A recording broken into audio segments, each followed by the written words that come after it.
Bueno, estamos acá en el espacio donde vive el maestro Carlos Iván Amaya. Queremos agradecer al programa Comparte lo que somos del Ministerio de Cultura en el proyecto Matapalo, Laboratorio Sonoro, y este es uno de los tantos ejercicios que se han ido desarrollando durante este periodo, artistas y pues investigaciones que se han hecho en la región a través de los procesos artísticos y culturales. Tenemos con nosotros hoy a Carlos Iván, quien es maestro en artes escénicas y quien hoy será nuestro invitado.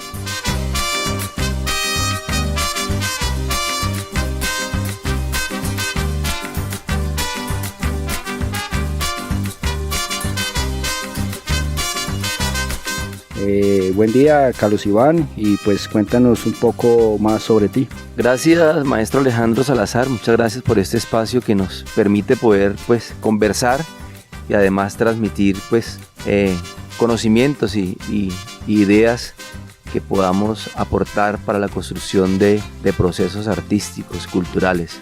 Bueno, yo soy una persona muy inquieta en la parte del teatro. Desde muy pequeño siempre he sobresalido en el teatro, ¿sí? Desde que estaba en la escuela, siempre pues participando de los actos culturales, con poesía, con danza, ¿sí? En el colegio. Entonces eso me ha permitido poder desarrollar y poderme como capacitar a través del tiempo en el área del teatro y poder llegar hasta donde estamos en estos momentos, que es siendo instructor de teatro, para poder llegar a muchos niños y jóvenes, especialmente que es la población que se está atendiendo actualmente en los procesos de formación, especialmente en el teatro. Sí, he sido una persona muy inquieta en esa parte y pues vivir inquieta en el arte pues me ha permitido conocer mucha gente, poder conocer culturas. En este caso pues he podido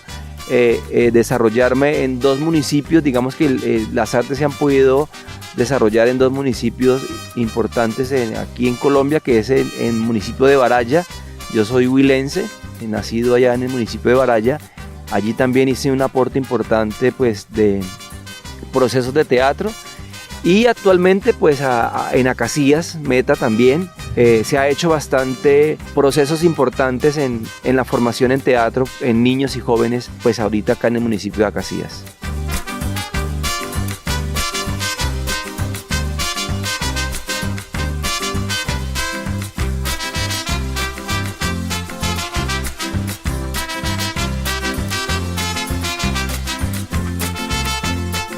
Bueno, Carlos Iván, cuéntenos cómo es la relación de la cultura de su municipio de Baraya, ya que nos estás hablando que naciste allá en el Huila, en relación con el municipio de Acacías Meta, donde actualmente pues habita. No sé que estás yendo y viniendo, pero los procesos tuyos aquí en el municipio de Acacías han sido durante muchos años.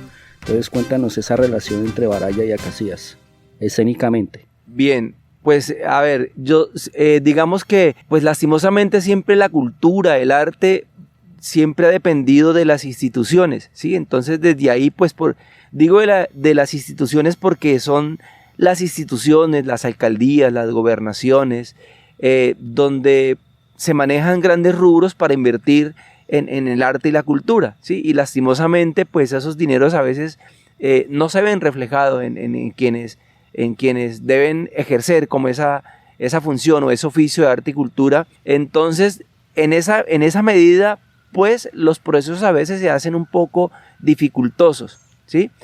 Porque a uno como artista a veces le queda un poco difícil poder adelantar un proceso, porque no está el recurso, porque no hay elementos, pero entonces cuando ya la institucionalidad está ahí, pues uno espera que los procesos crezcan, que el desarrollo sea más interesante, pero a veces se ve un poco truncado los procesos debido a eso, a que considero yo que es un poco de falta de falta de cultura para la misma cultura, ¿sí? Desde los municipios. Entonces hablemos, por ejemplo, de diferencias de municipio.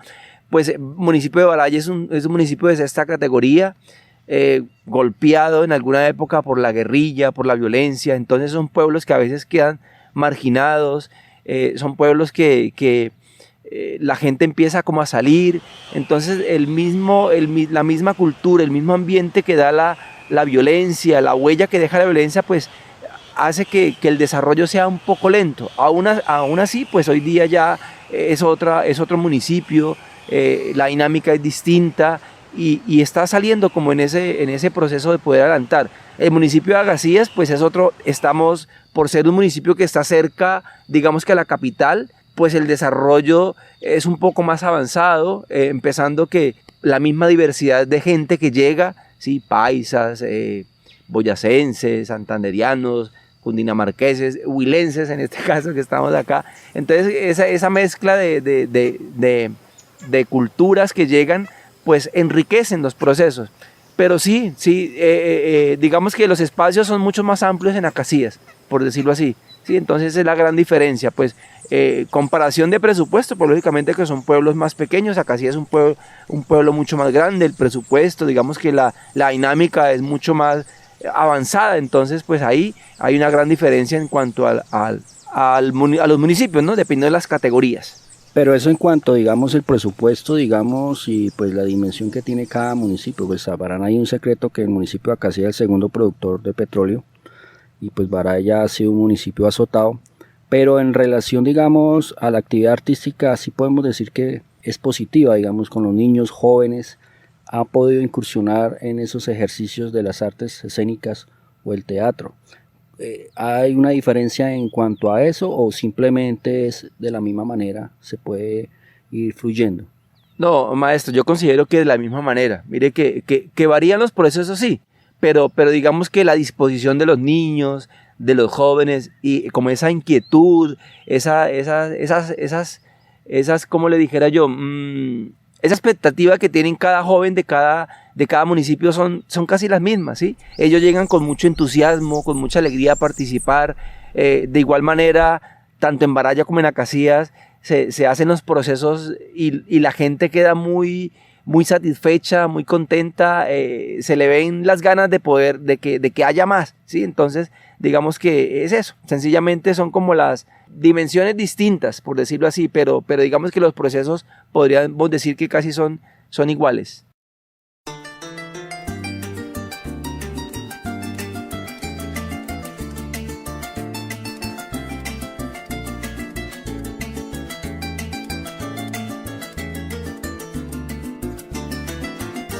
Me imagino que desde allá viene con la vena artística, desde ese mismo municipio.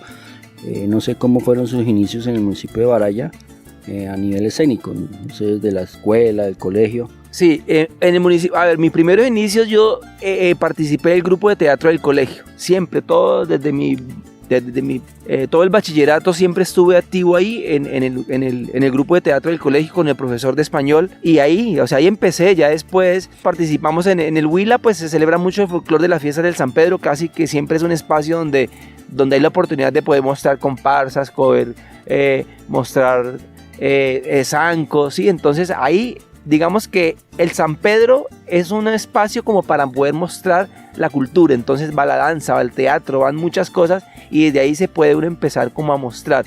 Entonces en esos espacios fue donde yo me empecé a mostrar, como zanquero, como lo de los títeres. Por ejemplo, hay una anécdota muy bonita que yo siempre lo recuerdo, es el haberle roto la manga de la pijama a mi papá para hacer un títere. Y por eso me gané una juguetera, porque cuando él se fue a poner la pijama, pues estaba sin una manga, porque yo la había cogido para hacer un títere. Sí, a mí siempre me ha gustado, y muchas anécdotas así que podemos contar acerca de eso. Entonces, a uno, al que le gusta la cultura, pues siempre está ahí. Entonces uno siempre está como en ese ambiente, y es muy agradable y muy enriquecedor esas cosas que le pasan a uno. ¿Cuál ha sido el mayor aporte que usted ha podido lograr, digamos, en cuanto a las artes escénicas en los dos municipios? Culturalmente, digamos, ese aporte que usted puede decir, bueno, el día que no esté en este globo terrenal, hay un aporte que dejó como huella, y cuál sería, digamos, pues hablamos de los dos municipios porque sé que como persona inquieta siempre ha estado, este año y lideró un proceso allá y lideró otro acá, entonces nunca abandona, digamos, su municipio natal. Sí, mire, pues yo considero que sí, yo soy muy apegado al folclore, respeto mucho el folclore del Huila, también como el folclore de aquí del llano, y siempre trato de trabajar sobre eso, ¿sí? En el Huila, por ejemplo, es la comparsa de los matachines, por ejemplo, y me parece algo muy bonito porque tiene relación, casi que es una tradición popular que también aquí en el llano o en Acacías escuché yo que también se hacía, ¿sí? En festividades de Navidad, por ejemplo, cuando creo que su merced fue el que hizo en alguna época un documental o un escrito acerca sobre los diablos. Entonces vea que las culturas, o sea, digamos que la cultura popular puede decirse que es el mismo, pero cada quien se concibe de una forma distinta. Ya por ejemplo, los matachines o los diablos salen para la época de San Pedro, ¿sí?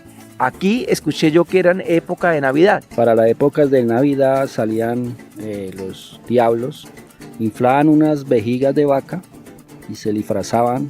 Por lo general la mayoría eran los zorreros, de zorritas de mano que llevaban el mercado, y todos los niños alrededor del parque era ahucharlos y ellos nos perseguían a darnos con esos bombazos. Los bombazos sonaban durísimo y en una investigación se vio que no solamente Acacías, sino Colombia tenía mucha tradición de esos matachines, de esos diablos. En Santander fueron como los primeros inicios de eso, tal vez por herencia española que viene de ahí, pero también pues se ha ido perdiendo. En el municipio de Acacías se perdió y es algo interesante que podríamos rescatar, digamos, a través del teatro, ¿no? Ser esa misma parodia, esa misma comparsa o ese mismo ejercicio que era realmente estoy hablando hace unos 40 años, que se hacía, poderlo volver a recrear desde las artes escénicas. Sería interesante, digamos, para que el municipio, los entes gubernamentales rescataran, digamos, esos ejercicios de memoria individual y colectiva de una región, tanto pues de la tuya como la de nuestra. Entonces, no sé cómo lo ve desde ese punto de vista. Sí, mire, o sea, eso que su merced plantea son los ejercicios que no se pueden dejar perder, ¿sí? Porque es que las generaciones deben estar siempre como impregnadas de ese pasado, ¿sí? De esa herencia cultural, y entonces es el trabajo que estamos o que venimos haciendo. Yo siempre he considerado que siempre uno va dejando la huella y debe ir, que no se pierda, ¿sí? Que la tradición no se pierda, que la cultura no se pierda. Entonces, a través de estos ejercicios, pues los muchachos, los niños van reviviendo eso y no la van dejando perder. Algo muy importante, por ejemplo, que yo siempre he rescatado, hablemos especialmente del Huila, es por ejemplo que en el Huila se escucha solamente el tambor y en épocas de San Pedro. En ninguna otra época se escucha y es folclore y es tradición. Entonces, por ejemplo, ahorita hablemos de como 8 días que pasó el inicio de la noche de velitas. Entonces ahí se hizo una muestra cultural folclórica, una tradición del Huila, y se presentó fue en un ambiente religioso, pero eso la gente que le gustó demasiado por lo mismo, porque rescata nuestras tradiciones, porque los niños y los jóvenes invierten su tiempo libre en aprender sobre su cultura, en amar su región, que es lo que también estamos haciendo acá en Acacías, ¿sí? En el llano, que los jóvenes amen su región, amen su cultura y pues la defiendan, porque eso hace que que no se pierda y que la historia siempre esté ahí bien contada y podamos tener material tanto, como le dijéramos, audiovisual y material humano para poder dejar que esa historia siga ahí viva. Podemos decir entonces, en relación a lo que nos cuentas, que la mayoría de los municipios de Colombia vive las artes escénicas e inclusive podría hablar de las plásticas, la literatura y muchos otros, el cine, muy doblegados frente a otras disciplinas que son más populares o más de tradición o de folclore.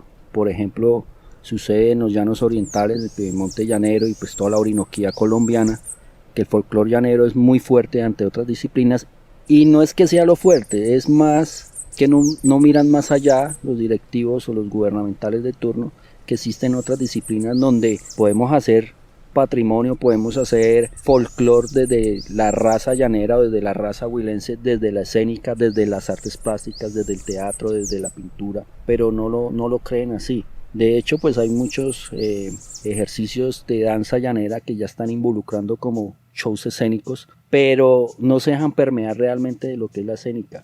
Sí, mire, hay algo muy importante y volvemos a la institucionalidad. ¿Por qué unas artes o unos oficios artísticos sobresalen más que otros? Yo considero que es la misma falta de oportunidad desde la universidad, ¿sí? Porque digamos que los pueblos están muy distantes a las universidades. Entonces a los pueblos llegan, digamos que carreras que no tienen nada que ver con el arte, como las que más demanda, no sé. Entonces por lo mismo, porque no ven como importante en muchos casos ciertas disciplinas, la música, el teatro, la pintura, la escultura, el cine. Entonces cuando no se le ve en esas disciplinas un desarrollo o algo para poder hacer crecer una comunidad, pues difícilmente llegan las universidades, que son las que tienen que llegar hasta la comunidad para que, digamos, que los artistas que somos empíricos, ¿sí? que hemos aprendido a través de la práctica, que hemos recibido talleres, pero que no hemos podido de pronto alcanzar esa profesionalización. Entonces ahí es donde a veces digamos que la institucionalidad queda corta, porque sí necesitamos de espacios de capacitación, espacios para la formación en todos los espacios artísticos, y que esa capacitación llegue a las comunidades más remotas, más lejanas. Vivimos una experiencia como mutua, digamos, en las dos regiones. He tenido la oportunidad de incursionar como gestor en el Huila y he sido gratificante, y en el Meta. Pero pues una de las grandes ventajas es que ustedes están a 30 minutos de Neiva, 30 minutos, 40 minutos, Baraya, Neiva. Nosotros acá sí estamos a 25 minutos, pero la ventaja que quiero es que en Neiva sí hay facultades de artes. Si está la subcolombiana, si no estoy mal, Villavicencio no tiene ninguna facultad de artes. Entonces estamos cerca de Bogotá y es lo que permea Bogotá, pero tampoco se toman la modestia de decir, bueno, lo que tú estás diciendo, de que sí hace falta la academia, porque la academia también abre espacios. O sea, a veces uno no tiene ni dónde exponer, ni dónde generar una obra de teatro, entonces le toca incursionar en espacios no aptos, y eso también hace que de pronto desfallezcan los procesos, que los niños y los jóvenes, los niños de hoy en día se dan cuenta. La pregunta sería, ¿qué le cambiaría a usted a los procesos culturales que se generan desde lo público? Porque generalmente todos hacemos procesos privados y son, creo que los más positivos y los que más, pero pues para nadie un secreto, también se tiene que ganar uno la vida. Hay procesos públicos como desde las casas de la cultura, desde los institutos departamentales de cultura, pero se quedan nomás con nombrar un instructor y ya, y mire cómo se defiende. Entonces, ¿qué le cambiaría a usted esos procesos? ¿O qué le diría a estos entes gubernamentales? Mire, hágalo así, o qué debería cambiar, digamos, ese aspecto, porque lo vivimos en todas las regiones del país. Yo creo que es en todas las regiones. La herramienta, sí, la herramienta de trabajo, eso es lo que a veces nos quedamos como cortos, o los procesos se quedan cortos, ¿sí? Los espacios. Un ejemplo, no sé si de pronto lo mencioné mal, pero mire que los gobiernos o las entidades públicas hacen unas obras de construcción que le llaman ahorita unos centros de integración ciudadana, algo así que le llaman, y entonces revuelven todo, hacen canchas deportivas, y tras de la cancha deportiva hacen una tarima de 3 por 2 metros, un pedazo de cemento, echan ahí un piso, y entonces dicen que ahí ya hay un espacio para la diversidad cultural, para la manifestación cultural, cuando en realidad esos espacios podríamos decir que son elefantes blancos, porque no van a funcionar. Funcionan para el deporte, pero para la cultura no, porque entonces quieren como hacer un salpicón de cosas y no son funcionales. O sea, lo que hacen las entidades públicas con esos espacios no son funcionales, ni pueden revolver cultura y deporte en una sola cosa, porque tampoco les va a funcionar. Entonces, eso lo he visto casi en los municipios donde he estado, ese tipo de construcciones, de obras, en últimas quedan obsoletas para cultura porque no funcionan, ¿sí? Entonces ahí habría que pensar desde las secretarías de cultura en espacios puramente o netamente para la cultura, para la danza, para el teatro, para la música, salones, ¿sí? Porque es que ahí donde uno va a un colegio, y a veces en los colegios tampoco hay donde ensayar, no hay unos espejos, no hay una, o sea, entonces todo eso es lo que hace dificultoso los procesos, y que verdaderamente los muchachos como que se metan en ese cuento del teatro, de actuar, porque necesitamos sentirnos verdaderamente en esos espacios, aunque uno lo puede hacer en espacio no convencional, que es lo que comúnmente utiliza uno, espacios no convencionales, pero a veces esos espacios no convencionales se quedan cortos, y uno pues queriendo de pronto que ellos pisen un verdadero escenario. Entonces ahí habría que los procesos ir acompañados de construcciones y de herramientas para poder desarrollar unos verdaderos procesos artísticos de formación en cada uno de los procesos que existen en los municipios. Eso me hace pensar de hace un poco de años, unos 2 mandatos anteriores de alcaldía de algún ex alcalde del municipio de Acacías que terminó el Instituto de Cultura y Turismo del municipio de Acacías, ICTA, pero el discurso de él era que la cultura no daba plata, y hoy estamos hablando de otras economías. La cultura a nivel mundial es la que más dinero da a los países a nivel mundial, en países desarrollados, y viven a través de la economía de la cultura y el turismo. En relación a eso que acaba de decir de esos espacios, que sí se ha convertido en el cemento, pero no en realmente el concepto real de una obra civil, una obra funcional para las artes, sabiendo que las artes es una de las cosas de salud mental, existen es para eso, pero las artes son necesarias para una comunidad. Entonces no sé en relación a eso qué piensa, qué opina, si realmente las artes son necesarias o no da dinero, no dinero propio, sino dinero, digamos, una comunidad, o es pensado desde el dinero, porque las artes no es vender una libra de arroz o una libra de X o Y productos, no son productos vendibles, sino son procesos muy distintos que vienen desde la sensibilización, desde esos mecanismos de salud mental también. Mire, está comprobado, digamos que o incluso hoy día, hablando como el arte como terapia, por ejemplo, hoy día está muy de moda la musicoterapia, el teatroterapia, la pintura terapia, o sea, porque todo eso sirve para que las personas desahoguen, además que es como el espejo, ¿sí? Por ejemplo, el hacer un dibujo es el espejo de lo que hay por dentro suyo, ¿sí? Entonces así no pasa como el teatro, ¿sí? Entonces eso es lo bonito del arte, que a usted le permite incluso hasta conocerse usted mismo, o sea, hacerse un examen de introspección a través de un personaje, porque ahí usted está construyendo un personaje y ahí sale su personalidad a flote. Sí, ahí salen cosas suyas, pero que van a ser transformadas en un personaje. Entonces eso es importante. Y el artista, vea la diferencia del oficio del arte, o del artesano, que también antiguamente esa palabra era utilizada, el artesano. Uno nunca deja de trabajar. Usted se acuesta en su hora de descanso, y si a medianoche se despertó pensando no sé, en una pintura, o en el personaje de una obra de teatro, o en la letra de una canción, usted le tocó pararse a escribirla ¿sí? Entonces esa es la gran diferencia del artista a otro oficio, ¿sí? Porque el artista está ahí constante, y eso es lo que a veces digamos que no entienden, porque es que es una vocación, es un don que usted tiene, y ese don debe ser fortalecido, ese don debe ser respetado, ese don debe ser valorado. Para el que no tiene ese don, pues le parece como tan fácil, venga, hágame esto, que es que usted lo hace fácil, sí, pero eso cuesta, o sea, eso tiene su proceso. Entonces ahí es donde a veces la gente como que no confunde las cosas, y pues no le han visto, no han creído que el arte y la cultura es un ejercicio donde las comunidades, donde hay desarrollo, donde hay avance, las comunidades trascienden, ¿sí? Y entonces ahí pues hay muchas cosas que decir acerca de eso. Me hace acordar de un docente, un profesor en mi carrera de artes en la universidad, que decía que la única